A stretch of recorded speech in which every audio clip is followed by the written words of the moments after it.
So welcome back. Welcome to Telugu today channel. So ఇప్పుడైతే మనం అడ్యుకేటీ set కోర్సులో భాగంగా కెమిస్ట్రీ పార్ట్ అయితే ఏదైతే ఉందో విత్ ఇన్ ద సిలబస్ అయితే క్విక్ రివ్యూ చేద్దాం. సో సిలబస్ అయితే మీకు స్క్రీన్ పైన చూపిస్తూ ఉన్నాను. సో చూడండి. అంటే ఇప్పుడు మీరందరూ కూడాను వేరు వేరు మెటీరియల్ చదివే ఉంటారు అండ్ వేరు వేరు కోచింగ్ సెంటర్కి వెళ్ళే వచ్చి ఉంటారు. కానీ ఎగ్జామ్ పాయింట్ ఆఫ్ వ్యూలో మనకి టెక్స్ట్ బుక్ మెయిన్ కాబట్టి సిలబస్లో with in the syllabus text బుక్లో ఏ ఏ టాపిక్స్ ఉన్నాయి, ఎక్కడెక్కడ మనం ప్రయారిటీ ఇచ్చి చదవాలి అనే దాని గురించి చూద్దాం. ఇక్కడ మనకైతే కెమిస్ట్రీ ఈరోజు కాబట్టి ఇంట్రడక్షన్ పార్ట్ నుండి అండ్ డైలీ లైఫ్లో పీహెచ్ స్కేల్ యొక్క ఇంపార్టెన్స్ వరకు మనకి ఇవ్వడం జరిగిందనమాట. ఈ టాపిక్స్ని మాత్రం ఇక్కడ కవర్ చేస్తాము. అయితే ఇక్కడ మీకు చూసినట్లయితే యాసిడ్ యొక్క పవర్ కూడా లేదు. సో ఇక్కడ ఉండేటటువంటి ప్రతి పార్ట్ కూడాను టెక్స్ట్ బుక్లో ఏ కంటెంట్ ఇచ్చాడు అనే దాని గురించి మనం ఇక్కడ ఎక్స్ప్లెయిన్ చేయడం జరుగుతుంది. అండ్ బిట్ ఏ విధంగా అడగచ్చు, ఎస్ఎస్ఎన్ రీజన్లో కానివ్వండి, మేకింగ్ ద స్టేట్మెంట్స్ కానివ్వండి, ఏ విధంగా క్వశ్చన్ అడుగుతాడు అనేది ఇక్కడ క్లియర్ కట్గా ఎక్స్ప్లెయిన్ చేయడం జరుగుతుంది. అయితే మొత్తం 6 యూనిట్స్ కూడా ఒకేసారి తీసుకొస్తే అది మీకు కూడాను హెవీగా ఉంటుంది కాబట్టి 1 యూనిట్ అనేది ఒక 15 to 20 మినిట్స్లో ఎగ్జామ్లో ఇంపార్టెన్స్ ఇస్తూ ఏ విధంగా క్వశ్చన్ అడుగుతాడు అనేది ఒకసారి క్లియర్ కట్గా ఎక్స్ప్లెయిన్ చేయడం అనేది వీడియోస్ యొక్క ఇంపార్టెన్స్ అవుతాయి. ఓకే, ఇది మీరు కంప్లీట్గా టెక్స్ట్ బుక్ని మీకు ఆన్ ద స్క్రీన్ చూపించి ఎక్స్ప్లెయిన్ చేయడం జరుగుతుంది. వేరే దగ్గర పాయింట్స్ రాయడం అనేది మళ్ళీ డబుల్ వర్క్ అవుతుంది కాబట్టి ఒకసారి చూద్దాం. మనకి టెక్స్ట్ బుక్లో చూసినట్లయితే ఇది లేటెస్ట్ టెక్స్ట్ బుక్ అండి, 2020 కాపీ ఇది. So acids and bases and salts అనేది ఉంది. సాల్ట్స్ అయితే కంప్లీట్గా సిలబస్లో లేదు. యాసిడ్స్ అండ్ బేసెస్ గురించి మాట్లాడితే 7th క్లాస్లో మీరు చదువుకున్నారని చెప్తూ స్టార్ట్ అవుతుంది లెసన్ అనమాట. You have acids are sour to taste and turn blue litmus to red అని ఉంది. సో గుర్తుంచుకోవాలి, యాసిడ్స్ అనేవి టేస్ట్కి సోర్గాను ఉంటాయి, పులుపుగా ఉంటాయి, అండ్ బ్లూ లిట్మస్ని కాస్త రెడ్గా చేంజ్ అవుతాయి. You have to remember one thing. And bases చూసుకుంటే సాఫీగా ఉంటాయి, అంటే సోప్ ఏ విధంగా అయితే స్మూత్గా ఉంటుందో టచ్కి అలా స్మూత్గా ఉంటుంది. అండ్ రెడ్ లిట్మస్ని బ్లూగా మారుస్తాయని చెప్తూ స్టార్టింగ్లో పాయింట్ అయితే ఇవ్వడం జరిగింది. అండ్ అంతేకాకుండా చాలామంది యాసిడిటీ ప్రాబ్లంతో ఉంటారు, మీరు చూసే ఉంటారు. యాసిడిటీ ప్రాబ్లం అంటే టైంకి భోజనం కానీ చేయకపోతే వాళ్ళు విపరీతమైన పెయిన్తో సఫర్ అవుతుంటారు అనమాట. వాటిని కారణం యాసిడిటీ అంటారు. సో ఆ టైంలో ఫుడ్ అనేది లేనప్పుడు వెంటనే ఏం చేయాలంటే వాళ్ళు ఒక ట్యాబ్లెట్స్ కానివ్వండి, సిరప్స్ కానీ తీసుకుని ఉంటారనమాట. బికాస్ ఆఫ్ ఒక సిస్టమేటిక్గా మనం తీసుకోకపోయినట్లయితే భోజనంలో టైంకి యాసిడ్ అనేది రిలీజ్ అయితే మన స్టమక్ అనేది పెయిన్గా వస్తుంది. దాన్ని మనం కడుపులో మంట అని చెప్తూ ఉంటాం. సో వాళ్ళకి యాంటాసిడ్గా సిరప్స్ కానీ చూయింగ్ ట్యాబ్లెట్స్ కానీ వాడుతూ ఉంటారు. ఇంకా అంతేకాకుండా మీ లైఫ్లో అంటే న్యాచురల్గా ఉండేటటువంటి సరౌండింగ్లో ఉండేటటువంటి కొన్ని పిగ్మెంట్స్ కానివ్వండి, కొన్ని లీవ్స్ కానివ్వండి, మనకి ఏ విధంగా ఉంటాయంటే మనకి న్యాచురల్ ఇండికేటర్స్గా ఉపయోగపడుతుంటాయి అనమాట. ఫర్ ఎగ్జాంపుల్ లిట్మస్ చూడండి, extract of red cabbage, turmeric solution and extract of colored petalets of some flowers contain dye molecules which are weak acids or bases. అయితే ఇక్కడ క్వశ్చన్ అడుగుతానండి. ఇక్కడ ఈ సెంటెన్స్ అర్థం అవుతుందండి మనకి. లిట్మస్ అనేది ఎక్స్ట్రాక్ట్ ఫ్రమ్ రెడ్ క్యాబేజ్ కానీ టర్మరిక్ సొల్యూషన్స్ కానీ వీటిని ఎక్స్ట్రాక్ట్ చేస్తారు. కొన్ని ఫ్లవర్స్ యొక్క పెటల్స్ అంటే మనకి ఆకర్షణ పత్రాలు అంటాం కదా, ఆ ఫ్లవర్స్ యొక్క పెటల్స్ నుండి కానీ పిగ్మెంట్ని కలెక్ట్ చేసుకుంటారు. ఇవి నిజానికి ఎలా ఉంటాయంటే కలర్ పిగ్మెంట్స్ అనేవి కూడాను వీక్ యాసిడ్స్ ఆర్ బేసెస్ అవుతాయి అనమాట. అంటే వాటి యొక్క క్యారెక్టర్స్ మనం చెప్పుకుంటే వాటి యొక్క సిమిలర్ ప్రాపర్టీ చూసుకున్నట్లయితే వీక్ యాసిడ్స్ అయినా ఉంటాయి, వీక్ బేసెస్ అయినా ఉంటాయి. అవి మనకి ఇండికేటర్స్గా ఉపయోగపడుతుంటాయి అనమాట. అంతేకాకుండా these can be used in acid base indicators to detect the nature of the solution by acidity or basicity. అంటే వీటికి ఉండేటటువంటి లక్షణాల ఆధారంగా మనం చేస్తామంటే ఏదైనా ఒక సొల్యూషన్ ఇస్తే అది యాసిడ్ బేసిడ్ అనేది ఈజీగా మనం ఐడెంటిఫై చేయడానికి అయితే ఈ ఇండికేటర్స్ అయితే ఉపయోగపడతాయి. అయితే కొన్ని ఇండికేటర్స్ అనేవి మనకి న్యాచురల్గా ఉంటాయి, కొన్ని ఇండికేటర్స్ అనేవి మనం సింథటిక్గా అంటే ల్యాబ్లో మనం తయారు చేస్తాం అనమాట. ఫర్ ఎగ్జాంపుల్ మిథైల్ ఆరెంజ్ కానివ్వండి, ఫినాప్టలిన్ కానివ్వండి, ఇవి మనకి ల్యాబ్లో యాసిడ్ బేస్ని ఐడెంటిఫై చేయడానికి యూజ్ చేస్తాం అనమాట. సో ఈ వాటి యొక్క క్యారెక్టర్స్ కానీ మనం చూసుకున్నట్లయితే యాసిడ్ బేసెస్ అనేవి కానీ రియాక్ట్ అయినైతే మనం ఏం చెప్తామంటే how do acid neutralize bases, అంటే బేసెస్ని యాసిడ్స్ ఏ విధంగా న్యూట్రలైజ్ చేస్తాయి అనే దాని గురించి మనం తెలుసుకోవాల్సి ఉంది. అయితే ఇక్కడ ఒకసారి చూద్దాం. అంతేకాకుండా ఈ డే టు డే లైఫ్లో కూడా ఏ విధంగా యూజ్ అవుతాయో మనం చెప్పుకుందాం అని చెప్పాడు. లిట్మస్ సొల్యూషన్ అనేది మనం చూసుకున్నట్లయితే it is dye extracted from the lichen అని చెప్తాం అనమాట. లైకెన్. సో లైకెన్ అంటే ఏంటి, మనకి ఆల్గే అండ్ ఫంగి రెండు కూడా కొలాబరేటివ్గా నివసిస్తే వాటిని మనం లైకెన్ అని పిలుస్తాం అనమాట. సో లైకెన్ ఈ plant belongs to the division of thallophyte అని చెప్తాం. పుష్పించిన మొక్కలు టెరిడోఫైటా, బ్రయోఫైటా, థాలోఫైటా అంటాం కదా. సో ఈ థాలోఫైటా వర్గానికి చెందిందని చెప్తాం. ఇట్ ఈజ్ యూజ్డ్ యాజ్ ఇండికేటర్గా ఉపయోగిస్తాం. ఇంకా చూడండి ఒకసారి, neutral solution litmus coloured is purple అండి. ఇక్కడ క్వశ్చన్ అడుగుతుంది. సో ఇప్పుడు కూడా లిట్మస్ అనేది మన బ్లూ లిట్మస్ రెడ్గాను, రెడ్ని బ్లూగాను చేస్తామన్నాం కదా. మరి అదే ప్యూర్ లిట్మస్ కానీ తీసుకున్నట్లయితే ప్లెయిన్ అంటే న్యూట్రల్ సొల్యూషన్లో ఏ కలర్ వస్తుంది అంటే పర్పల్ కలర్ వస్తుంది. ఇక్కడ క్వశ్చన్ రావడానికి ఉంటుంది. Coloured petals of some flowers also used as a natural indicators such as చూడండి హైడ్రాజియా, పిటూనియా అండ్ జెరేనియం యొక్క మనకి ఆ పెటల్స్ ఏవైతే ఉంటాయో వాటి కూడా న్యాచురల్ ఇండికేటర్స్గా మనం యూజ్ చేస్తాము అని ఇచ్చాడు అనమాట. నెక్స్ట్ వన్ చూద్దాం. ఇక్కడ chemical properties of acids and bases గురించి అయితే ఒక మాట అయితే ఇచ్చాడు. సో ఇక్కడ మనకు కొన్ని యాసిడ్స్ అయితే ఇచ్చాడు అనమాట. HCl, H2SO4, HNO3 and also acetic acid అనేది ఇవ్వడం జరిగింది. కొన్ని బేసెస్ అయితే ఇచ్చాడు ఇక్కడ NaOH. సో చూడండి NaOH అండి. సో సోడియం హైడ్రాక్సైడ్ అని పిలుస్తాం, దీన్ని కాస్టిక్ సోడా అని కూడా పిలుస్తాం. కాల్షియం హైడ్రాక్సైడ్ దీన్ని ఏమేమంటాం, సో లైమ్ వాటర్ అని కూడా పిలుస్తాం. అండ్ మెగ్నీషియం హైడ్రాక్సైడ్ అండి, దీన్ని మనం ఏమని పిలుస్తామంటే యాంటాసిడ్గా యూజ్ చేస్తాము. అమ్మోనియం హైడ్రాక్సైడ్, సో ఇలా మనకి అమ్మోనియం హైడ్రాక్సైడ్ NaNH4OH చెప్తాం. అండ్ పొటాషియం హైడ్రాక్సైడ్ దీన్ని కాస్టిక్ పొటాష్ అని కూడా పిలుస్తారండి. సో KOH మనం కాస్టిక్ పొటాష్ అని పిలుస్తాం. చూడండి ఒకసారి NaOH కాస్టిక్, ఓకేనా, రైట్ అండి. ఇలా వాటికి మారు పేర్లు కూడా ఉంటాయి. చూడండి prepare dilute solution of the respective substances అని చెప్పి ఒక ల్యాబ్ యాక్టివిటీ అయితే ఇచ్చాడు. ఇది మనకు అంత నెసెసిటీ కాదు. ఇక్కడ కొన్ని ఇండికేటర్స్ అయితే ఇచ్చాడండి. ఇండికేటర్స్ అంటే మనకి ఇంపార్టెంట్ అనమాట, ఎందుకంటే SSN రీజన్లో మనకు అడగడానికి అవకాశం ఉంటుంది. సో ఇక్కడ చూడండి HCl అనేది యాసిడ్ కాబట్టి రెడ్ లిట్మస్తో ఏమైనా రియాక్షన్ చూపిస్తుందంటే ఎప్పుడు కూడా రెడ్ లిట్మస్తో చూపించదు. అండ్ బ్లూ లిట్మస్ని రెడ్గా చేంజ్ చేస్తుంది, it will turn into red. And phenolphthalein చూసినట్లయితే ఫినాప్థలిన్ అనేది యాసిడ్లో మనకి ఎప్పుడు కూడా ఎలా ఉంటుంది, కలర్లెస్గా ఉంటుంది, నో రియాక్షన్. అదే మిథైల్ ఆరెంజ్ అని తీసుకున్నాం అనుకోండి, మిథైల్ ఆరెంజ్ కానీ మనం చూసుకున్నట్లయితే యాసిడ్లో మనకి రెడ్ కలర్లో ఉంటుంది. ఓకే, సో అన్ని యాసిడ్స్కి సేమ్ సిమ్టమ్స్ ఉంటాయి కాబట్టి కామన్ చేస్తున్నాం, సో ఏం చేంజ్ చేయదు. సో అన్నింటికి కూడాను ఒకే ప్రాపర్టీ ఉంటుంది. అండ్ నెక్స్ట్ వన్ మనం బేసెస్కి వద్దామండి. బేసెస్కి వచ్చినట్లయితే రెడ్ లిట్మస్ని కాస్త ఇవి బ్లూగా కన్వర్ట్ చేస్తాయి. అండ్ బ్లూ లిట్మస్తో ఎటువంటి చేంజెస్ కూడా చూపించు, నాట్ అప్లికేబుల్.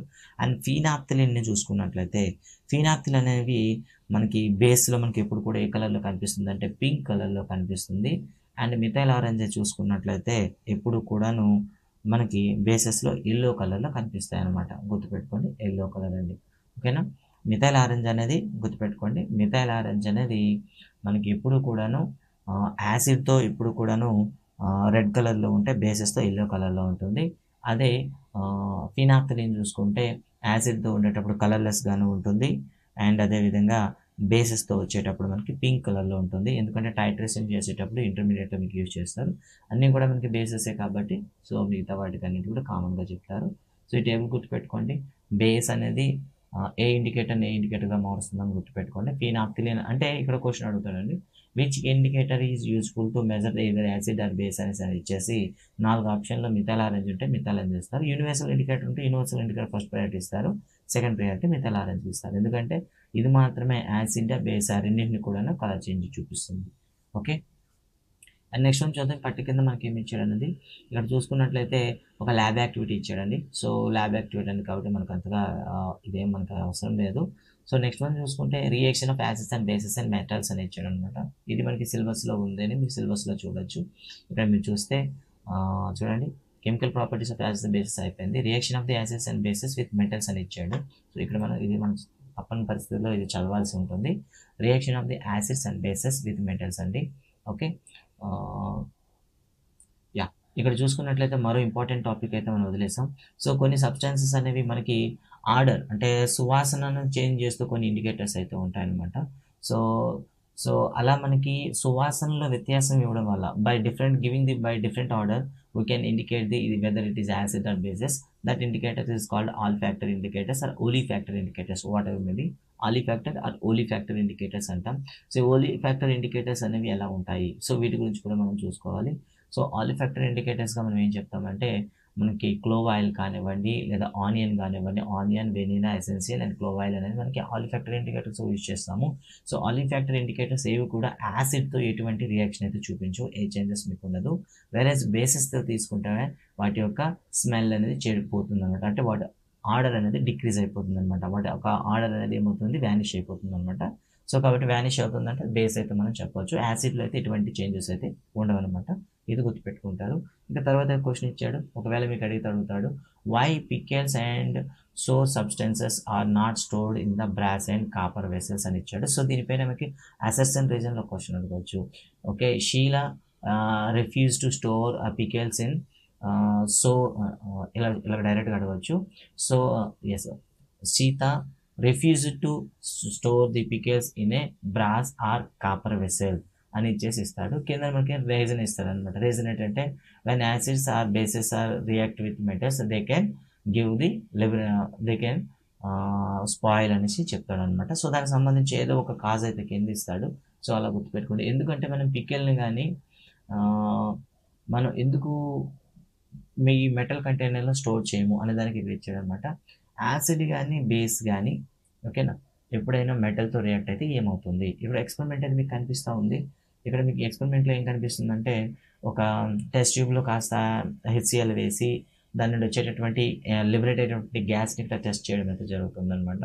సో ఈ ఇమేజ్ పైన మనం క్వశ్చన్ ఇవ్వచ్చు. So first one, what is the purpose of the activity, లేదా ఇమేజ్ ఇచ్చేసి ఇమేజ్ ద్వారా మనకి ఏం తెలుస్తుంది, ఏ యొక్క ఇంపార్టెన్స్ ఇవ్వడానికి జస్ట్ ఇక్కడ హైడ్రోజన్ ఇస్తాడు అంతే.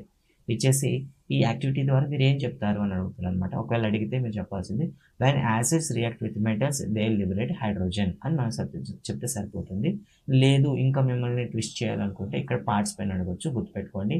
సో టెస్ట్ ట్యూబ్లో ఉండే లిక్విడ్ అనేది యాసిడ్ అని చెప్తాం, అక్కడ ఉండేది మెటల్ అంటాం. మెటల్ అయితే జింక్ గ్రాన్యూల్గా తీసుకుంటాం, లిక్విడ్ అయితే యాసిడ్గా తీసుకుంటాం. అండ్ లిబరేట్ అయిన గ్యాస్ అయితే హైడ్రోజన్ అని చెప్తాం. ఎందుకంటే ఇక్కడ మనం చూస్తే పాప్ సౌండ్ వచ్చేటట్లుగా ఇమేజ్ అనేది ఇచ్చాడు, ఏదో something blast అయ్యేటట్లు.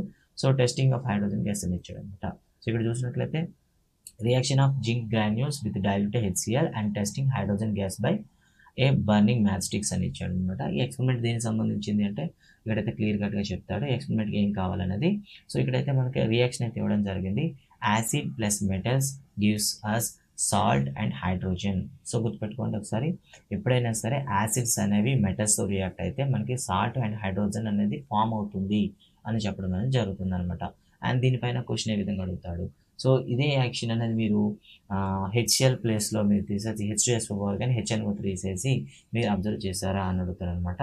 From the above activities you can concluded H2 gas is evolved when acid react with the metals అని ఇచ్చాడు.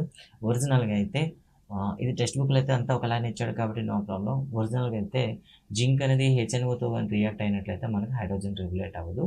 కానీ ఇక్కడ టెక్స్ట్ బుక్లో ఇచ్చాడు కాబట్టి మనం షూర్గా ఏం చెప్పాలంటే యాసిడ్స్ అనేవి మెటల్తో రియాక్ట్ అయితే హైడ్రోజన్ని ఎవాల్వ్ చేస్తాయి అని గుర్తుపెట్టుకోండి. That's all. ఇక మనకి బేసెస్ గురించి మాట్లాడదాం. బేసెస్ కూడాను మనకి ఎప్పుడైనా సరే మెటల్స్తో రియాక్ట్ అయినట్టయితే హైడ్రోజన్ రెగ్యులేట్ చేస్తాయి. సో ఫర్ ఎగ్జాంపుల్ ఇక్కడ ఎగ్జాంపుల్ ఇచ్చాడనమాట. సో NaOH తీసుకొని సోడియం హైడ్రాక్సైడ్ని తీసుకొని 10 ml ఆఫ్ సోడియం హైడ్రాక్సైడ్ తీసుకొని so solution and warm the content of the test tube అని ఇచ్చాడు అనమాట. చూసారా, చూడండి ఇక్కడ ఫస్ట్ ఆఫ్ ఆల్ చూడండి, place a few granules zinc metals in one of the test tube and add 10 ml of sodium hydroxide solution and warm the content of the test tube. So ఇప్పుడు ఏం చేయాలి, మనం reaction అనేది జరగాలంటే మనం చేయాలి test ట్యూబ్ని కొద్దిగా వార్మ్ చేయాల్సి ఉంటుంది అనమాట. ఇలా వార్మ్ చేసిన తర్వాత మనకి ఏమవుతుంది, ఒక గ్యాస్ అయితే లిబరేట్ అవుతుంది అండ్ ఒక సాల్ట్ అయితే ఫామ్ అవుతుంది. ఇక్కడ ఫామ్ అయిన సాల్ట్ పేరు ఏంటి అండ్ ఫార్ములా ఏంటి, చాలా ఇంపార్టెంట్ మీకు. Sodium zincate and formula Na2ZnO2 గుర్తుపెట్టుకుంటారు. Sodium zincate. So sodium zincate యొక్క ఫార్ములా మర్చిపోకుండా గుర్తుపెట్టుకోండి, Na2ZnO2 sodium zincate. It will be form while sodium hydroxide is react with the zinc granules. And ఈ reactivity జరగాలనుకోండి ఇంకో లిమిటేషన్స్ కూడా ఉన్నాయి. ఏంటంటే so it is better to use the concentric NaOH solution for this reaction. ఈ reaction జరిగేటప్పుడు మనం ఏం చేయాలంటే కాన్సెంట్రిక్ వాడాలి. ఇంకొక విషయం ఏంటంటే are not possible with all metals. ఇది అన్ని మెటల్స్తో కూడా జరగదు అంటే ఒక లిమిటేషన్ అయితే ఇచ్చాడనమాట. సో ఇక్కడ మీకు అడిగేటప్పుడు ఒక క్వశ్చన్ అయితే డైరెక్ట్గా అడుగుతాడు అనమాట, ఏంటది. సో బేసెస్ అనేవి మెటల్స్తో రియాక్ట్ అయ్యేటప్పుడు మనకి హైడ్రోజన్ లిబరేట్ అవుతుంది. So which are the following is not true regarding the activity అని ఇస్తాడు అనమాట. ఇచ్చేసి కింద ఇస్తాడు, all metals can liberate hydrogen when they react with the sodium hydroxide అని ఇస్తాడు. Diluted sodium hydroxide will be react with the metals and it will regulate the hydrogen gases అంటాడు. So ఇలా ఇచ్చేటప్పుడు ఇక్కడ ఉన్న 3 కండిషన్ చెప్పాం. ఒకటి వేడి చేయాలి, సో రెండోది ఏం చేయాలంటే ఇది అన్ని మెటల్స్తో కూడా లిబరేట్ చేయదు. థర్డ్ వన్ ఏంటంటే it's better to use concentric NaOH. So గాఢ సోడియం హైడ్రాక్సైడ్ యూజ్ చేయాలి. ఇందులో ఏదైనా లిమిటెడ్ ఇచ్చారనుకోండి మీరు ఈజీగా పికప్ చేసుకోవడానికి రెడీగా ఉండాలి. ఈ యాక్టివిటీలో సింపుల్గానే ఉంటుంది. క్వశ్చన్స్ అని ఎన్ని రకాలుగా మీకు అడగచ్చు. అండ్ నెక్స్ట్ వన్ చూద్దాం, reaction of acids with the carbonates and metal hydrogen carbonates. So కార్బొనేట్స్తో కానీ మెటల్ హైడ్రోజన్ కార్బొనేట్స్తో కానీ రియాక్ట్ అయితే ఏమవుతుంది? సో సాధారణంగా కార్బొనేట్స్ అయినా మెటల్ హైడ్రోజన్ కార్బొనేట్స్ అయినా కానీ యాసిడ్తో రియాక్ట్ అయ్యాయి అనుకోండి, మనకి వాటర్ అండ్ కార్బన్ డైఆక్సైడ్ అనేది రిలీజ్ అవుతుంది. సో ఈ ఇమేజ్ని ఒకసారి బాగా పర్టికులర్గా చూడండి. ఒకసారి ఇమేజ్ పైన మనకు ఒక క్వశ్చన్ అయితే అడగాలనుకుంటుంది. సో ఇది దేనికోసం అంటే గుర్తుపెట్టుకోండి, ఎప్పుడైనా సరే కార్బొనేట్స్ కానీ బైకార్బొనేట్స్తో కానీ, దట్ మీన్ మెటల్ హైడ్రోజన్ కార్బొనేట్స్తో కానీ యాసిడ్ కానీ రియాక్ట్ అయితే మనకి కార్బన్ డైఆక్సైడ్ మనకి అవాల్వ్ అవుతుందని చెప్పడానికి యాక్టివిటీ అయితే ఇక్కడ వాడింది Na2CO3 అండ్ వాడినటువంటి లిక్విడ్ అయితే మనకు డైల్యూటెడ్ HCl వాడారు. ఇక్కడ కార్బన్ డైఆక్సైడ్ గ్యాస్ వచ్చింది. ఇక్కడైతే మీకు ఏం వాడారు? లైమ్ వాటర్ అయితే వాడారు. దట్ ఈస్ ఏమని పిలుస్తాం సింపుల్గా సోడియం హైడ్రాక్సైడ్ వాడారు. సో ఇక్కడ మిల్కీగా మనకి డ్రాప్లెట్స్ అయితే ఫామ్ అవుతాయి. సో ఇది మనకు ఉండేటటువంటి యాక్టివిటీ అండి. సో ఇక్కడ చూసేటటువంటి ప్రికాషన్స్లో మనకి ఏం చేస్తామంటే థిసల్ పన్నెల్ ఏదైతే ఉందో అది కంప్లీట్గా ఏమై ఉండాలి? డిప్ అయి ఉండాలి. సో యాసిడ్లో కంప్లీట్గా డిప్ అయి ఉండాలి. ఓకేనా? లేదనుకుంటే గ్యాస్ అనేది ఇటువైపు నుండి కూడా బయటకు వచ్చేటటువంటి ప్రమాదం ఉంటుంది అనమాట. ఓకేనా? So passing carbon dioxide gases through the calcium hydroxide, ఇక్కడ ఇచ్చినటువంటి నేమ్ అయితే ఇచ్చాడు. సో ఇక్కడ చూద్దామండి, ఇక్కడ ఒక సిరీస్ యాక్టివిటీ కూడా మనకు ఉంటుంది. ఎప్పుడైనా సరే మనం సోడియం కార్బొనేట్తో కానీ sodium hydrogen carbonate, that means కార్బొనేట్స్తో కానీ మెటల్ కార్బొనేట్స్తో కానీ మెటల్ హైడ్రోజన్ కార్బొనేట్స్తో కానీ మనకి యాసిడ్ కానీ రియాక్ట్ అయితే మనకి ఏమొస్తుంది? They will form the salt and water and also liberate the carbon dioxide. So reactions చూసుకోండి, బ్యాలెన్స్డ్ ఈక్వేషన్ గుర్తుపెట్టుకోండి. Na2CO3 plus 2HCl is gives us to 2NaCl plus H2O plus CO2 and NaHCO3 plus HCl gives us to NaCl plus H2O and CO2. ఎందుకంటే ఇప్పుడు తక్కువ సిలబస్లోనే ఎక్కువ క్వశ్చన్లు అడగాలి కాబట్టి ఇక్కడ ఎలా ఉందంటే ప్రశ్న ఇచ్చేసి ఏదో ఒక ఈక్వేషన్లో ఏదో ఒక ఇన్బ్యాలెన్స్డ్ ఈక్వేషన్ ఇచ్చి ఇందులో which is the wrong one అని అడిగాడు అనుకోండి, దాన్ని మనం అయితే ఈజీగా పట్టుబడిపోయే ఛాన్స్ ఉంటుంది. కాబట్టి ఈక్వేషన్ ఫార్ములాస్ వాటి యొక్క బ్యాలెన్స్తో సహా నేర్చండి. అండ్ నెక్స్ట్ వన్ మనం ఇక్కడ ఏం చేస్తామంటే కాల్షియం హైడ్రాక్సైడ్ తీసుకున్నాం కదా, సో లైమ్ వాటర్ అని పిలుస్తాం. కాల్షియం హైడ్రాక్సైడ్లో కార్బన్ డైఆక్సైడ్ పంపించామండి, ఇక్కడ ఒక చైన్ రియాక్షన్ వస్తుంది. గుర్తుపెట్టుకోండి, ఇక్కడ చైన్ రియాక్షన్ వస్తుంది. ఆ చైన్ రియాక్షన్ మర్చిపోవద్దు. కాల్షియం హైడ్రాక్సైడ్ని మీరు కార్బన్ డైఆక్సైడ్ రియాక్ట్ చేశారనుకోండి, కాల్షియం కార్బనేట్ ఫామ్ అవుతుంది. సో ఇది వైట్ ప్రెసిపిరేట్గా మనకి కింద కనిపిస్తుంది అండ్ H2 అనేది ఫామ్ అవుతుంది. అండ్ అంతేకాకుండా ఇలా ఫామ్ అయినప్పుడు ఇంకా ఎక్సెస్ కార్బన్ డైఆక్సైడ్ పంపించారనుకోండి, ఇలా కంటిన్యూ అవుతుంది, ఇంకా ఎక్సెస్ పంపించారనుకోండి, అప్పుడేమవుతుంది? కాల్షియం హైడ్రోజన్ కార్బనేట్ అనేది ఫామ్ అవుతుంది అనమాట. సో చూసారా, కాల్షియం హైడ్రోజన్ కార్బనేట్. సో ఇది ప్రీవియస్ వీడియోలో అయితే చెప్పడం జరిగింది. మళ్ళీ దీన్ని అడిగాడు అనుకోండి, కాస్త ఇబ్బంది పడకుండా చూసుకోండి. For example CaOH twice plus CO2 is gives rise to X plus H2O. Second reaction ఏం చేస్తాడంటే X plus H2O plus Y is gives rise to Z అని ఇచ్చాడు అనుకోండి. ఇక్కడ Z ఏమవుతుంది అండ్ Y ఏమవుతుంది, X ఏమవుతుంది అని అడుగుతాడంట. X అయితే మనకి కాల్షియం కార్బనేట్ అండ్ ఇక్కడ Y అయితే కార్బన్ డైఆక్సైడ్. ఓకేనా, Y అయితే కార్బన్ డైఆక్సైడ్ అండ్ Z అయితే మనకి ఏదైతే ఉందో కాల్షియం హైడ్రోజన్ కార్బనేట్. ఖచ్చితంగా ఈ సిరీస్ అనేది మనకి ఇంపార్టెంట్, మైండ్ పెట్టుకోండి. అండ్ ప్రతి మార్క్ కూడా ఇంపార్టెంటే, don't close any single question. తర్వాత మనం చూసుకుంటే దీనికి ఎక్స్ప్లెనేషన్ చేస్తే ఇక్కడ ఇచ్చాడు అనమాట. మెటల్ కార్బనేట్స్ కానీ అండ్ మెటల్ హైడ్రోజన్ కార్బనేట్స్ కానీ సాల్ట్తో కానీ రియాక్ట్ మనకి యాసిడ్తో కానీ యాసిడ్తో రియాక్ట్ అయినట్లయితే salt and carbon dioxide and water form అవుతాయి. Salt, carbon dioxide, water form అవుతాయి. ఇది గుర్తుపెట్టుకోండి. దీన్ని అడిగేటప్పుడు ఎలా అడుగుతాడు? సో ఇక్కడ అసెషన్ రీజన్ అడిగాడు అనుకోండి, ఫస్ట్ ఆఫ్ ఆల్ అయితే ఇలా ఇచ్చేస్తాడు అనమాట. ఎలా ఇచ్చేస్తాడంటే సోడియం కార్బనేట్ ఈ ఫామ్లో ఇస్తాడు, ఇలా ఇచ్చేసి and finally the carbon dioxide will be liberate అనే అసెషన్ ఇస్తాడు. అండ్ రీజన్ ఇచ్చేసి ఏం చేస్తాడంటే when the metal carbonates acid with react with acid, then they liberate the carbon dioxide and form salt and water ఇచ్చేస్తాడు. ఇచ్చాడు అనుకుంటే అప్పుడు ఏమవుతుంది? కరెక్ట్ సొల్యూషన్ అవుతుంది. ఫస్ట్ ఆఫ్ ఆల్ ఈ దానికి ఈ ఇచ్చాడు అనుకుంటే అప్పుడు ఏమవుతుంది? Assertion and reason also right and reason is the correct explanation అంటాం. అలా కాకుండా 1కి 2 ఇచ్చాడు అనుకోండి, అప్పుడు ఏం చేస్తారు? Assertion and reason both are true but reason is not correct explanation అని చెప్తారనమాట. ఇలా మనకు అడగడానికి అవకాశం ఉంటుంది. తర్వాత న్యూట్రలైజేషన్ రియాక్షన్ చూద్దాం, సిలబస్లో ఉందా లేదా. చూడండి ఒకసారి ఇక్కడ కార్బన్ న్యూట్రలైజేషన్ రియాక్షన్స్ ఉన్నాయి. ఓకే, తటస్థీకరణ చర్యలు కూడా ఉన్నాయి, వాటి గురించి కూడా మాట్లాడదాం. ఎప్పుడైనా సరే ఒక యాసిడ్ అనేది ఒక బేస్తో కానీ రియాక్ట్ అయ్యింది అనుకోండి, దాన్ని మనం పిలుస్తాం న్యూట్రలైజేషన్ రియాక్షన్ అంటాం. అయితే రిజల్ట్ అనేది న్యూట్రలైజేషన్ అవ్వాలి అంటే ఏమేమి ఉండాలి? ఫస్ట్ వన్, కాన్సన్ట్రేషన్ అనేది ఈక్వల్గా ఉండాలి, అండ్ అదేవిధంగా వాల్యూమ్ అనేది ఈక్వల్గా ఉండాలి. సో ఈ రెండు ఈక్వల్గా ఉన్నప్పుడు మాత్రమే మీకు న్యూట్రలైజేషన్ రియాక్షన్ అనేది పక్కాగా జరుగుతుంది అనమాట. సో దానికి సంబంధించి ఒక ఈక్వేషన్ ఇచ్చాడు అనమాట, గుర్తుపెట్టుకుంటారు. So NaOH HCl gives us to NaCl H2 అని ఇచ్చాడు అనమాట. అండ్ దీన్ని న్యూట్రలైజ్ చేసేటప్పుడు ల్యాబ్లో ఎలా చేస్తాము అంటే, ఫస్ట్ ఆఫ్ ఆల్ అయితే ల్యాబ్ యాక్టివిటీ ఒకటి ఇచ్చారు చూడండి.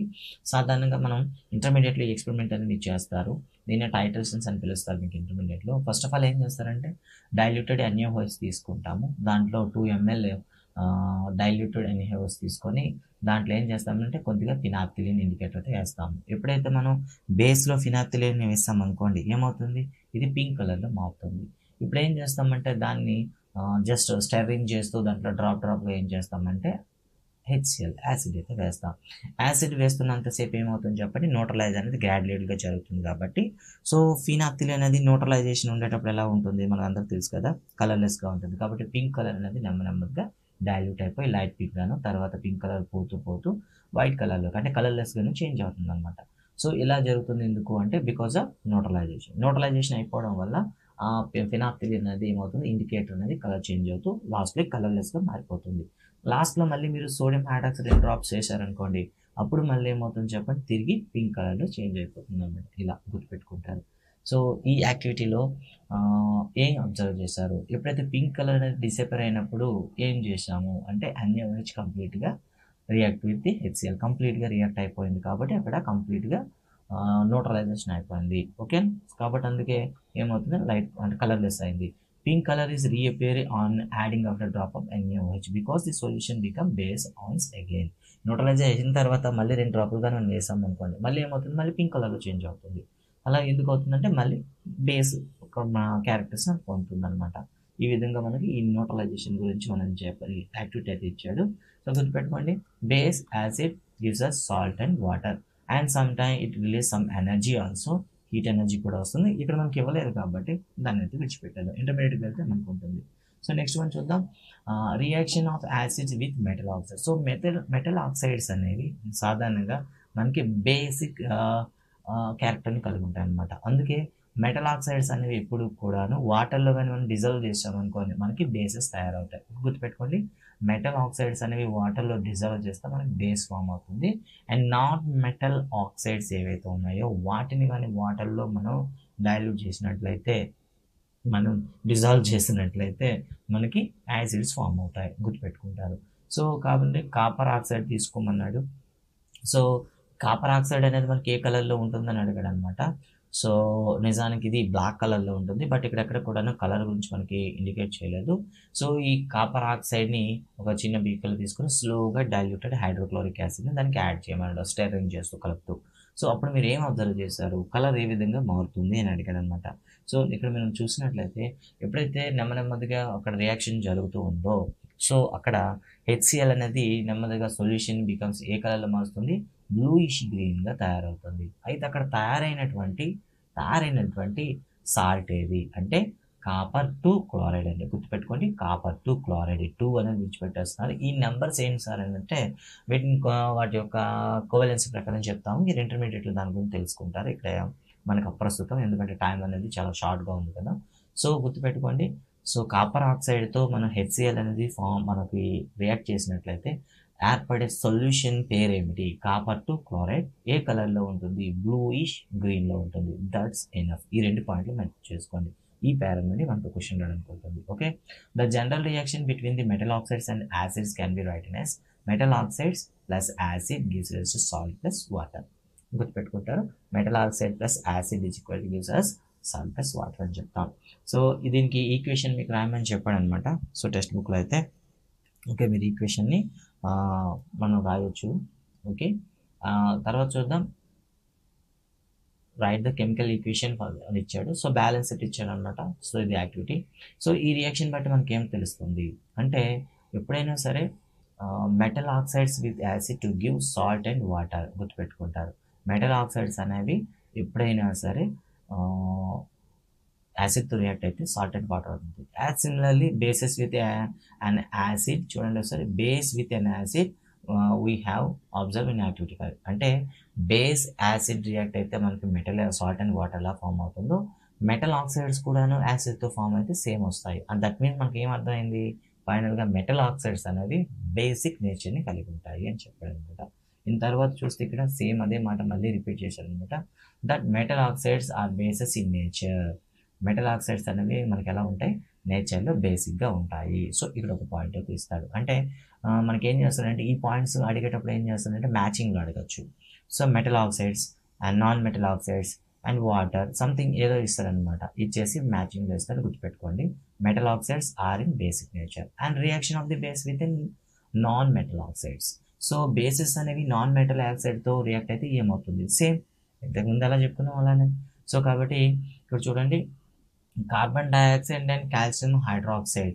సో కార్బన్ డైఆక్సైడ్కి కాల్షియం హైడ్రాక్సైడ్కి మధ్య రియాక్ట్ జరిగేటప్పుడు మనం ఏం చెప్తాము, that mean so CaOH twice, okay, and plus CO2 అనేది ఏంటిది, నాన్ మెటల్ ఆక్సైడ్ అనమాట. నాన్ మెటల్ ఆక్సైడ్తో రియాక్ట్ అయిందనుకో మనకి ఏమొస్తుంది, CaCO3 ప్లస్ H2O అనేది వస్తుంది, మనందరికి తెలిసింది కదా, H2O అని వస్తుంది. దట్ మీన్స్ మనకి ఏమైంది, CaCO3 అనేది ఒక సాల్ట్ అండ్ H2O అనేది వాటర్ అనమాట. సో ఈ విధంగా కూడా మనకి ఏమొస్తాయి, సాల్ట్ అండ్ వాటర్ ఫామ్ అవుతాయి. అలా అయితే మనకి నాన్ మెటల్ ఆక్సైడ్స్ అనేవి నేచర్లో ఎలా ఉంటాయి, సో సాధారణంగా యాసిడ్ బేస్ జరిగేటప్పుడే కదా so salt and water form అవుతాయి. కాబట్టి నాన్ మెటల్ ఆక్సైడ్స్ అనేవి మనకి ఏమవుతాయి, నేచర్లో ఎసిడిక్గా ఉంటాయి అనమాట. That's why carbon dioxide as a acidic నేచర్లో ఉంటుంది. కార్బన్ డైఆక్సైడ్ అనేది కూడాను సల్ఫర్ డైఆక్సైడ్ కానివ్వండి, నాన్ మెటల్ ఆక్సైడ్స్ ఏవైతే ఉన్నాయో అన్నీ కూడా మీకు ఎలా ఉంటాయంటే యాసిడిక్ నేచర్లో ఉంటాయి.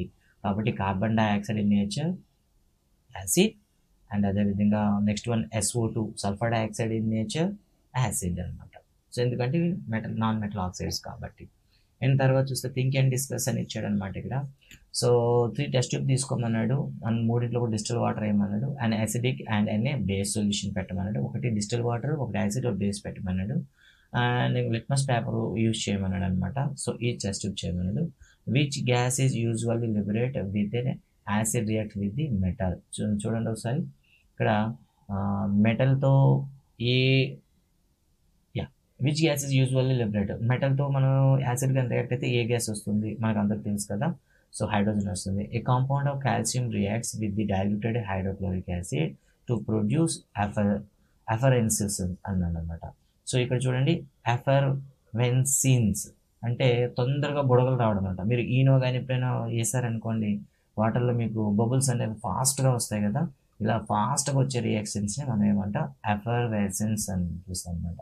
So the gas evolved existing burning candle turns the lime water milky. So ఇక్కడ ఏ గ్యాస్ వస్తుందండి, మొత్తం మీద చెప్పినట్లయితే కార్బన్ డైఆక్సైడ్ వస్తుందని చెప్పాడు. చూడండి, calcium react with the hydrochloric acid and gives us carbon dioxide. గుర్తుపెట్టుకుంటారు. Write a balanced chemical equation for the. So balance equation రాయమన్నాడు. సో ఇస్ ఇక్కడైతే మనకు టెక్స్ట్ బుక్లో రాయమని చెప్పాడు కాబట్టి దాని మీద మన క్వశ్చన్ అడిగే అవకాశం తక్కువ. What do acid in common, acids అనేవి కామన్గా ఏముంటాయి. సో ఇక్కడ మనం చూసుకున్నట్లయితే ఇది సిలబస్లో ఉందా అంటే సిలబస్లో పర్టికులర్గా లేదనమాట. Reaction of acids with metal oxide, reactions of basis with non metal acid, acids common properties and it's conductivity. So ఇక్కడ వరకు అండి. ఓకే, సో యాసిడ్ యొక్క ఉన్న కామన్ ప్రాపర్టీ ఏంటి అండ్ కండక్టివిటీ అంటే ఏంటి అని అడిగాడు. సో ఇప్పుడు యాసిడ్ అని ఎప్పుడైనా సరే మనం వాటర్లో డిజాల్వ్ చేస్తాం అనుకోండి, ప్యూర్ వాటర్ అనేది మనకి ఇన్సులేటర్ అని తెలుసు. ఎప్పుడైతే యాసిడ్లో మనం యాడ్ చేస్తామో వెంటనే మనకి H+ ఆయాన్స్ ఇది క్రియేట్ చేస్తుంది అనమాట. ఈ H+ ఆయాన్స్ అనేవి మనకి ఏమవుతాయి అంటే డిఫరెంట్ పొలారిటీని క్రియేట్ చేస్తాయి. సో అందువల్ల ఈ డిఫరెంట్ పొలారిటీ అనేది వాటర్లో ఎప్పుడైతే ఫామ్ అయిందో మనకి వెంటనే ఏమవుతుందంటే ఎలక్ట్రిసిటీ అనేది వాటి గుండా పాస్ అవ్వడం అనేది జరుగుతుంది అనమాట. సో హైడ్రోజన్ అయాన్స్ H+ ఉన్నాయి కదా, which are the response for their acidic property. In glucose and alcohol solution the bulb didn't glow indicating the absence of H+ ions in this solution. So ఇక్కడ question అడుగుతారు అనమాట. So acid వేసేటప్పుడే ఎందుకు ఇక్కడ light pass అవుతుంది ఈ రియాక్షన్లో, bulb అనేది వెలుగుతుంది, మిగతా కండిషన్లో ఎందుకు వెలగదు అని క్వశ్చన్ అడుగుతాను అనమాట. ఎందుకంటే కరెంట్ అనేది పాస్ అవ్వాలంటే మనకి H+ ఆయాన్స్ అని ప్రెజెంట్ అయి ఉండాలి. బట్ ఇక్కడ H+ ఆయాన్స్ లేవు కాబట్టి సో ఆల్కహాల్ కానీ గ్లూకోజ్ కానీ మన వాటర్లో డిజాల్వ్ చేసినప్పుడు ఎలక్ట్రిసిటీ పాస్ అవ్వదు. సో వీ నీడ్ ఖచ్చితంగా మనకి ఏముండాలి, యాసిడ్ అయినా బేస్ అయినా ఉండాలి. ఉన్నప్పుడు మాత్రమే అవి ఏం చేస్తాయి, H+ ఆయన్స్ని క్రియేట్ చేస్తాయి, మనకి వెంటనే ఎలక్ట్రిసిటీ అనేది పాస్ అవుతుంది. సో ఈ ఎక్స్పెరిమెంట్ ఒకసారి చూసుకోండి. ఓకే, ఎక్స్పెరిమెంట్ యొక్క మెయిన్ థీమ్ ఏంటండి అంటే acidic solution in water conduct electricity అనేది ఈ యాక్టివిటీ అనమాట. సో ఇక్కడ ఉపయోగించి ఎలక్ట్రోడ్స్ పేరు ఏంటని అడుగుతాడు, graphite rods, beaker, bulb, AC plug కొని ఇచ్చారు. సో ఇది ఇప్పుడు ట్రై చేయకండి, ల్యాబ్లో మాత్రం ట్రై చేయండి, ఇది హైలీ డేంజరస్ అనమాట. ఓకే, నెక్స్ట్ వన్ చూద్దాం. నెక్స్ట్ వన్ చూస్తే ప్రాపర్టీస్ ఆఫ్ ది బేసెస్ చూద్దామండి. ఇచ్చాడా ఉన్నాయి మనకి ఇక్కడ. Yeah, properties of the bases ఇవ్వలేదు, చూసారు కదా. Acidic common properties and its form conductivity ఇచ్చి నెక్స్ట్ డైరెక్ట్గా pH స్కేల్కి వెళ్ళిపోయాడు. సో మనం కూడా ఏం చేద్దాం, వీటిని స్కిప్ చేద్దాం. ఓకేనా. యా, సో వీటిని స్కిప్ చేస్తున్నాం. And we are going to and what you observe then water is mixed with acid and bases, ఇది కూడా మనకు అవసరం లేదు. So strong acid and bases ఇది కూడా లేదు. అండ్ pH స్కేల్ ఇక్కడ వరకు అయితే ఉందన్నమాట. సో బెటర్ చిన్న టాపికే కదా, ఒక 2-3 లైన్స్ అయితే ఒకసారి చూసుకొని వెళ్ళిపోదాం. సో ఇక్కడ చూసినట్లయితే ఈ మొత్తాన్ని కూడా మనకు తీసేసాడు అనమాట. సో కాబట్టి రిలేటెడ్ సిలబస్ లీవ్ చేద్దాం, ప్రాబ్లం లేదు, ఎందుకంటే టైం తక్కువగా ఉంది కాబట్టి. స్ట్రెంత్ ఆఫ్ ది యాసిడ్ అని కూడా తీశారు. మన టెక్స్ట్ బుక్లో ఎప్పుడైనా ఒక యాసిడ్ యొక్క స్ట్రెంత్ అనేది ఎప్పుడు కూడాను పీకేస్లో చెప్తారండి, పీకేస్లో చెప్తారనమాట. సో పీకే వాటికి స్ట్రెంత్ ఆఫ్ ది యాసిడ్ మనం పీకేస్లో చెప్తాము.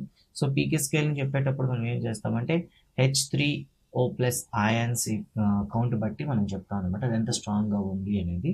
ఓకే, సో సార్ H3O+ ఆయన్ ఎలా క్రియేట్ అవుతుంది? సాధారణంగా మనకి యాసిడ్ అనేది వాటర్ డిజాల్వ్ చేస్తే మనకి ఏమవుతుంది, H+ ఆయన్స్ వస్తాయి కదా, ఈ వాటర్తో జాయిన్ అయ్యి మనకి H3O+గా ఉంటుంది, ఎందుకంటే H+ ఆయన్ అనేది ఐడియల్గా మనకు ఉండదు కాబట్టి. సో H3O+ ఆయన్స్ అనేది దీనిలో ఎక్కువగా ఉంటాయి, అది ఎక్కువ స్ట్రాంగ్ యాసిడ్ అంటాం. సో స్ట్రాంగ్ యాసిడ్ అయితే HCl గుర్తుపెట్టుకుంటారు, అండ్ స్ట్రాంగ్ బేస్ అడిగితే మాత్రం NaOH చెప్పుకుంటారు. Okay, that's all. And pH scale గురించి మాట్లాడదామండి. నిజానికి pH స్కేల్ అనేది మనకి ఇంట్రడ్యూస్ చేసింది ఎవరు అంటే సోరెన్సెన్ అండి. ఓకేనా, గుర్తుపెట్టుకుంటారు, సోరెన్సెన్ అనమాట, గుర్తుపెట్టుకుంటారు. ఈ సోరెన్సెన్ అనే సైంటిస్ట్ మనకి దీన్ని ఇంట్రడ్యూస్ చేయడం జరిగింది. సో pHలో P అంటే పొటెంజా, అంటే పొటెంజ్ అని అర్థం, చూసారా. పొటెంజ్ అంటే అర్థం పవర్ అండి, పవర్ ఆఫ్ హైడ్రోజన్ అనమాట. సో ఈ pH స్కేల్ ఉపయోగించి మనం ఒక యాసిడ్ని కానీ ఒక బేసిక్ని కానీ మనం చెప్తాం అనమాట, ఇండికేట్ చేస్తాం. అయితే pH స్కేల్లో ఎలా ఉంటుంది, pH స్కేల్లో మనం హైడ్రోజన్ యొక్క గాఢతను మనం తీసి చెప్పుకుంటాం అని చెప్పాం కదా. సో న్యూట్రల్ pH ఉంటే దాన్ని ఏమంటే 7 అని చెప్తాం. 7 ఉండే దగ్గర మనకి ఏముంటుంది, వాటర్ ఉంటుంది. ఓకే, లెస్ దాన్ 7 ఉంటే దాన్ని ఏమంటాం, pH స్కేల్లో దాన్ని యాసిడిక్ సొల్యూషన్ చెప్తుంది. అండ్ 7 to 14 ఉంటే దాన్ని represent the decrease of the H3O+ ఆయన్స్ అని చెప్తాము. కాబట్టి అందుకే ఏదంటే అంటే ఇక్కడ చూడండి, ఇక్కడ మనకి H3O+ అని రెడ్యూస్ అవుతున్నాయి అంటే OH+ అనేవి ఎక్కువ అవుతున్నాయి అని అర్థం. రెండు ఈక్వల్గా ఎక్కడ ఉంటాయి చెప్పండి, మనకి 7 దగ్గర రెండు ఈక్వల్గా ఉంటాయి. సో కిందకు వచ్చేసరికి H3O+ పెరుగుతూ ఉంటాయి, పైకి వెళ్ళేసరికి OH తగ్గుతూ ఉంటాయి. సో ఇటువైపు వచ్చేసరికి OH తగ్గుతూ ఉంటాయి, ఇటువైపు వస్తే OHలను పెరుగుతూ ఉంటాయి, OH-. సో H3O+ ఇటువైపు పెరుగుతూ ఉంటాయి, ఇటువైపు వెళ్తుంటే తగ్గుతూ ఉంటాయి అనమాట, గుర్తుపెట్టుకుంటారు. ఓకేనా. సో వీటిని ఏ విధంగా మెజర్ చేస్తారు అనేది మీరు ఇంటర్మీడియట్లో చదువుతారు. సో ఇక్కడ గుర్తుపెట్టుకోండి, అబౌవ్ 7 ఉంటే బేసిక్ సొల్యూషన్ అంటారు. అయితే ఇక్కడ ఒకసారి అప్లికేషన్ క్వశ్చన్ అయితే మనకు ఒకటి ఉంటుంది, గుర్తుపెట్టుకోండి. 7 అయితే మనకి న్యూట్రల్ కదా, ఓకేనా. ఇక్కడ మనకి 7 to 6 ఉంది, ఇక్కడ 0 ఉంది, గుర్తుపెట్టుకుంటారు. సో 0 అంటే pH స్కేల్ అనేది తగ్గుతూ ఉంటే యాసిడ్ అనేది స్ట్రాంగ్ అవుతూ ఉంటుంది, గుర్తుపెట్టుకోండి. pH వాల్యూ తగ్గుతూ ఉంటే యాసిడ్ స్ట్రాంగ్ అవుతుంది, pH వాల్యూ పెరుగుతూ ఉంటే బేస్ అనేది స్ట్రాంగ్ అవుతుంది. ఓకేనా. సో బేస్ అనేది స్ట్రాంగ్ అవుతుంది అనమాట. కాబట్టి నేచర్లో అడిగితే సో pH వాల్యూ తగ్గుతూ ఉంటే బేస్ నేచర్ ఏమవుతుంది, తగ్గుతుంది. pH వాల్యూ రెడ్యూస్ అవుతున్నప్పుడు సో యాసిడిక్ ప్రాపర్టీ ఏమవుతుంది అంటే పెరుగుతూ ఉంటుంది. కాబట్టి pH వాల్యూ తగ్గితే యాసిడిక్ నేచర్ పెరుగుతుంది, pH వాల్యూ పెరిగితే బేస్ నేచర్ అనేది పెరుగుతుంది అనమాట. ఓకేనా, గుర్తుపెట్టుకుంటారు. సో pH స్కేల్ అనేది దేనిపైన ఉంటుందంటే H+ ఆయన్స్ కాన్సన్ట్రేషన్ కానీ లేదా OH- ఆయన్స్ యొక్క కాన్సన్ట్రేషన్ మీద డిపెండ్ ఉంటుంది. H+ ఆయన్స్ ఇంక్రీజ్ అవుతుంటే దట్ మీన్స్ మనకి ఏంటంటే H3O+ ఆయన్స్ ఎక్కువ ఉన్నాయని అర్థం, because H+ add with H2 and form H3O అనమాట, ఇలా మనం చెప్పడం జరుగుతుంది. అండ్ ఈ pH స్కేల్లో మనం ఏం చేస్తామంటే ఇక్కడ కొన్ని ఇచ్చాడు అనమాట, కలర్ పేపర్ ఇచ్చాడు, అండ్ వాటి యొక్క pH స్కేల్ని రాయండి అని చెప్పాడు మన టెక్స్ట్ బుక్లో అయితే. సో ఈ pH గురించి మీరు రాస్తారు. అండ్ దీనికి సంబంధించి ఒక ఇండికేటర్ అయితే ఉంటుంది. సో ఈ ఇండికేటర్ని మనం ఏమని పిలుస్తామంటే యూనివర్సల్ ఇండికేటర్ అని పిలుస్తాము. యూనివర్సల్ ఇండికేటర్ అనేది ఏం చేస్తుందంటే సో యాసిడ్ని కానీ బేస్ని కానీ ఐడెంటిఫై చేయడానికి యూజ్ చేస్తాము. అంటే డిఫరెంట్ ఇండికేటర్స్ అనేవి ఇందులో ఉంటాయి. సో డిఫరెంట్ ఇండికేటర్స్ అనేవి యూనివర్సల్ ఇండికేటర్లో మనకు ఉంటాయి అన్నమాట. సో ఒక్కొక్క ఇండికేటర్ వద్ద ఒక్కొక్క కలర్ని మనకి ఇవ్వడం అనేది జరుగుతూ ఉంటుంది. ఓకేనా. సో అలా అనుకుంటే మీకు ఒక యూనివర్సల్ ఇండికేటర్ ఇవ్వడం జరిగింది. అండ్ దీనిపైన కూడా మనకు క్వశ్చన్ అడగడానికి అవకాశం ఉంటుంది. బ్యాటరీ యాసిడ్ అనేది 0 ఉంటే లెమన్ జ్యూస్ అనేది 2కి 3కి మధ్యలో ఉంటుంది. ప్యూర్ రైన్ అనేది మనకు ఎప్పుడు కూడా ఎక్కడ ఉంటుందండి, ఈక్విలిబ్రియం విత్ అట్మాస్ఫియర్ అయితే మనకి 5 to 6 మధ్యలో ఉంటుంది. ఫ్రెష్ డిస్టిల్డ్ వాటర్ అయితే 7 ఉంటుంది. బ్లడ్ అనేది 7కి 8కి మధ్యలో ఉంటుంది. మిల్క్ అయితే కాస్త యాసిడిక్గా ఉంటుంది. బ్లడ్ అయితే కాస్త బేసిక్ నేచర్ అయితే ఉంటుంది. సీ వాటర్ అనేది basic nature.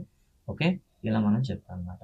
Milk of magnesia 10 to 11 మధ్యలో ఉంటుంది. MgOH2 అండి. అండ్ అదేవిధంగా హౌస్ హోల్డ్ అమోనియా అనేది మనకి 11 to 12 మధ్యలో ఉంటుంది. సో గుర్తుపెట్టుకుంటారు. So last one sodium hydroxide చూస్తే పవర్ఫుల్ అండి. సో హైయెస్ట్ 13+ అయితే ఉంటుంది అనమాట. సో పీహెచ్ని ఐడెంటిఫై చేయడానికి మనకి ఏం వేస్తామంటే పీహెచ్ స్కేల్ కూడా ఉపయోగిస్తాము. అండ్ ఈ కాన్సన్ట్రేషన్ ఎప్పుడు కూడా మోలార్స్లో కాన్సన్ట్రేట్ చేస్తాం. So 1 mole is equal to అర్థం ఏంటంటే పీహెచ్ ఈజ్ ఈక్వల్ 0 అని అర్థం. సో ఈ పీహెచ్ స్కేల్ అనేది మనం ఎప్పుడు కూడా మనం ఏం చేస్తాం 10^14 హైడ్రోజన్స్ కౌంట్స్ని మనం తీసుకొని చేస్తాం అనమాట. సో ఇది మీకు ఏ విధంగా చేస్తాము అనేది మనం ఇంటర్మీడియట్లో చేస్తాం. యాక్చువల్గా పీహెచ్ స్కేల్ క్యాలిక్యులేట్ చేసేటప్పుడు ఏం చేస్తామంటే -log ఓకేనా 10 బేస్ H+ అని చెప్తాను అనమాట. H+ion. సో H+ion యొక్క గాఢత యొక్క రుణ సంవర్గమానానికి నెగిటివ్ లాగర్థం వాల్యూస్ ఆఫ్ H+ionsని మనం ఏం చెప్తామంటే పీహెచ్ స్కేల్ అని చెప్తాం అనమాట. ఓకేనా. సో గుర్తుపెట్టుకుంటారు ఇది. అండ్ పీహెచ్ మీటర్స్ కూడా మనకి ఉందన్నమాట. అండ్ లాస్ట్ కాన్సెప్ట్ చూద్దాము sir, importance of the pH scale in our every day life అని ఇచ్చాడు. ఇక్కడ మనం ఏం చేస్తాం, పీహెచ్ స్కేల్ యొక్క అప్లికేషన్స్ ఉన్నాయి. ఇంతటితో మనకి యాసిడ్స్ అండ్ బేసిస్ అయిపోతాయి.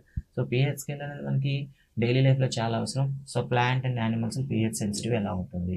సో రెయిన్ వాటర్ అనేది 5.56 కన్నా తగ్గిందనుకోండి, 5.6 కన్నా మనకు తగ్గినట్లయితే దాన్ని యాసిడిక్ రెయిన్స్ అని పిలుస్తాం. సో దాన్ని ఏమని పిలుస్తాం, యాసిడిక్ రెయిన్స్ అని పిలుస్తాం. యాసిడిక్ రెయిన్స్ అనేవి రివర్లో వెళ్ళడం వల్ల అక్కడ ఆక్వాటిక్ లైఫ్కి చాలా ఇబ్బంది పెడుతుంది. అండ్ అదేవిధంగా మన సాయిల్ కూడా స్పాయిల్ అవుతుంది అనమాట. కాబట్టి యాసిడిక్ రెయిన్ అనేది 5.6 కన్నా మనకి పీహెచ్ వాల్యూ ఉంటుంది. అండ్ నెక్స్ట్ వన్ చూస్తే టూత్ డికే గురించి మాట్లాడదాం. టూత్ డికే అనేసరికి మన దంతాలన్నీ కూడా మనకి ఎలా ఉంటాయి చూడండి, మేగా. సో మనకి ఏదైతే ఎనామీలో ఉంటుందో సో కాల్షియం ఫాస్ఫేట్తో ఉంటుంది. It is the hardest substance in the body. It does not dissolve in water but it is corroded when the pH is in mouth is below 5.5. So చూసారు కదా, ఒకటి మాట అయితే చెప్పడం జరిగింది. 5.5 కన్నా తక్కువ ఉండేటప్పుడు pH వాల్యూ, సో ఇదేమవుతుంది నెమ్మదిగా అది డ్యామేజ్ అవుతుంది అనమాట. కాబట్టి టూత్ డికే అనేది 5.5 అండి. యాసిడ్ రైన్స్ అయితే 5.6, టూత్ డికే అయితే 5.5. సో బాడీలో స్ట్రాంగెస్ట్ మెటీరియల్ ఏదైనా ఉందా అంటే దట్ ఈస్ ఎనామిల్ అని చెప్తాం. సో దంతాలపైన ఉండే ఎనామిల్ అని చెప్తాం. ఇది కాల్షియం ఫాస్ఫేట్తో ఫామ్ అవుతుంది. So bacteria present in the mouth produce acids by degradation of the sugar and food particles remaining in mouth. So మనం నోట్లో ఎప్పుడైనా సరే ఫుడ్ అనేది కానీ కరెక్ట్గా మౌత్ వాష్ చేసుకోకపోయినట్లయితే ఫుడ్ పార్టికల్స్ పైన నోట్లో ఉండే బ్యాక్టీరియాస్ అనేవి రియాక్ట్ అవుతాయి. దాని నుండి మనకి యాసిడ్ అనేది క్రియేట్ చేస్తుంది. ఈ యాసిడ్ అనేది మనకి ఏం చేస్తుంది అంటే అక్కడ ఉన్న ఎనామిల్ని డ్యామేజ్ చేయడం జరుగుతుంది. అందుకే డాక్టర్లు ఎప్పుడు కూడా ఏం చేస్తారంటే టూత్ పేస్ట్తో బ్రష్ చేయమంటారు. Which generally in basic neutralizer the excess acid and prevent the tooth decay. So ఈ పేస్ట్లో ఏముంటుందంటే బేస్ ఉంటుంది. ఇది వెంటనే ఏం చేస్తుందంటే పళ్ళల పైన పనిచేసి అక్కడ ఉండే యాసిడిక్ నేచర్ని రిమూవ్ చేస్తుంది అనమాట. రిమూవ్ చేసి న్యూట్రలైజ్ చేస్తుంది. ఇంకా డైజెస్టివ్ సిస్టమ్ గురించి మాట్లాడుకుందాం. డైజెస్టివ్ సిస్టమ్లో చూస్తే it very interesting that note that hour stomach produce hydrochloric acid. మనందరూ తెలుసు డైజెస్టివ్ చేసేటప్పుడు ఫుడ్లో ఉంచిన బ్యాక్టీరియాని అది కంప్లీట్గా వాటి నుండి మనం ప్రివెంట్ చేయడానికి హామ్గా ఉండేటటువంటి హైడ్రోక్లోరిక్ యాసిడ్ చేస్తుంది. మరి ఇది స్టమక్ ప్రొడ్యూస్ చేసినటువంటి యాసిడ్ అనేది సో మనకి ఎక్కువగా పెయిన్ రావడానికి, ఇరిటేషన్ రావడానికి కూడా ఉంటుందన్నమాట. సో దీని నుండి మనం అంటే ఇండైజెషన్ జరిగేటప్పుడు ఎక్కువగా పెయిన్ అనేది మనకు రావడం జరుగుతుంది. దీని నుండి మనం తప్పించుకోవడానికి ఏం చేస్తామంటే యాంటాసిడ్స్, బేసెస్ అనేవి మనం తీసుకుంటాం అనమాట. సో ఈ యాంటాసిడ్లో ముఖ్యంగా మనం తీసుకునేది మెగ్నీషియం హైడ్రాక్సైడ్ అనమాట. సో మెగ్నీషియం హైడ్రాక్సైడ్ మనం మిల్క్ ఆఫ్ మెగ్నీషియం అంటాము. సో ఇది తీసుకున్నట్లయితే ఇది మైల్డ్ బేస్ అంటాం. ఇది మరి తీసుకున్నట్లయితే లోపల ఉండేటటువంటి యాసిడ్ అనేది న్యూట్రలైజేషన్ అయిపోవడం జరుగుతుంది అనమాట. ఈ విధంగా మనం ఏం చేస్తామంటే డెల్ లైఫ్లో వాడతాం. Next one pH scale, soil pH గురించి మాట్లాడదాం. సో ప్లాంట్స్ ఎప్పుడు కూడాను ఇప్పుడు కూడాను హెల్తీ పీహెచ్ ఉండేటటువంటి సాయిల్ని కోరుకుంటాయి. సో మరి అలాంటప్పుడు ఒక సాయిల్ యొక్క పీహెచ్ అనేది మనం ఎలా తెలుసుకుంటాము? సో ఈ సాయిల్ ఇప్పుడు కూడా ఏ విధంగా ఉండాలి చూద్దాము ఒకసారి. సో చూసినట్టే soil samples from the various places and check the pH in the manner described below అని చెప్తే ఒక యాక్టివిటీ అయితే ఇచ్చాడనమాట. సో ఈ యాక్టివిటీలో ఏం చేస్తారు, 2 grams సాయిల్ని తీసుకొని 5 ml వాటర్లో తీసుకొని బాగా షేక్ చేసి దాన్ని ఫిల్టర్ చేసి అందులో ఉన్న మట్టి అంతా తీసేస్తే ఆ వాటర్ అనేది ఏదైతే మనకు వస్తుందో ఆ వాటర్ని మనం పీహెచ్ అనేది మనం టెస్ట్ చేసినట్లయితే యూనివర్సల్ ఇండికేటర్ ద్వారా అక్కడ ఉండేటటువంటి సాయిల్ యొక్క పీహెచ్ అయితే మనకు తెలుస్తుంది అనమాట. సో కొన్ని ఏరియాలో మనకి ఏమవుతుందంటే చూడండి సాయిల్ అనేది కాస్త యాసిడిక్గా మారిపోతుంది అనమాట. సో అలా యాసిడిక్గా మారిపోయేటప్పుడు ప్లాంట్స్ అనేవి పెరగవన్నమాట. ఓకేనా. ఐడియల్ పీహెచ్లో ఉంటే మొక్కలు బాగా పెరుగుతాయి. బట్ కొన్ని రీజన్లో మనకి యాసిడిక్గా అయిపోతాయి. అప్పుడు ఏం చేస్తారంటే వీళ్ళు క్విక్ లైమ్ అండి, కాల్షియం హైడ్రాక్సైడ్ ఏదైతే ఉందో లేదా కాల్షియం కార్బోనేట్ ఏదైతే ఉందో అది పొలాల్లో చల్లుతూ ఉంటారనమాట. సో సాయిల్ని యొక్క హెల్త్ని కాపాడుకోవడం కోసం రైతులు ఏం ఉపయోగిస్తారు అనే క్వశ్చన్ అడిగాడు అనుకోండి, quick lime or calcium hydroxide ఈ రెండు యూజ్ చేస్తారనమాట. ఓకేనా. Calcium hydroxide and calcium carbonate అనేది యూజ్ చేయడం వల్ల కొంతవరకు మనం ఏం చేస్తామంటే వాటి నుండి ప్రొటెక్ట్ చేయవచ్చు అని ఇచ్చాడు. ఇంతవరకు మనకు సిలబస్ ఉంది, మిగతాది ఏమి కూడా లేదు. సాల్ట్స్ గురించి కానీ ఏమీ లేదనమాట. So self defence by animal and preventing the chemical warfare అని ఇచ్చాడు. సో దీనిపైన కూడా మనకు అడగడానికి ఒక చిన్న మాట అయితే ఉంటుంది. ఎప్పుడైనా సరే మనకి తేనెటీగ bee sting leaves and acid which causes pain and irritation. సో ఎప్పుడైనా సరే బీస్ కానీ మనకి ఎప్పుడైనా దాడి చేశారనుకోండి, సో ఏం చేస్తే ఒక రకమైన యాసిడ్ అయితే విడుదల చేస్తాయి. ఆ యాసిడ్ పేరు ఏంటి అంటే ఫార్మిక్ యాసిడ్ అని పిలుస్తాం. సో ఈ ఫార్మిక్ యాసిడ్ అనేది అండ్ డార్క్ ప్లాంట్ అంటాం అనమాట. డార్క్ ప్లాంట్ కానీ మనం ఎప్పుడైనా టచ్ చేస్తాం అనుకోండి అంటే సో ఈ ఫార్మిక్ యాసిడ్ అనేది ఏదైతే ఉందో ఈ పెయిన్ని తగ్గించుకోవడానికి డార్క్ ప్లాంట్ యొక్క లీవింగ్ తీసుకొని దానిపైన మనం రబ్ చేస్తాము. రబ్ చేసినట్లయితే మనకి ఏమవుతుంది, ఈజీగా ఆ పెయిన్ అయితే రిలీఫ్ అవుతుంది అనమాట. Okay right. This is about the acid and basis. ఇంతటి వరకే మనకి సిలబస్లో ఉంది. అండ్ ఇప్పటివరకు అయితే లైన్ టు లైన్ చెప్పడం జరిగింది. మధ్యలో అయితే సిలబస్ ఏదైతే ఉందో ఆ సిలబస్ని విడిచిపెట్టడం జరిగింది. సో గైస్ ఇది ఒక ఫస్ట్ పార్ట్ అనమాట.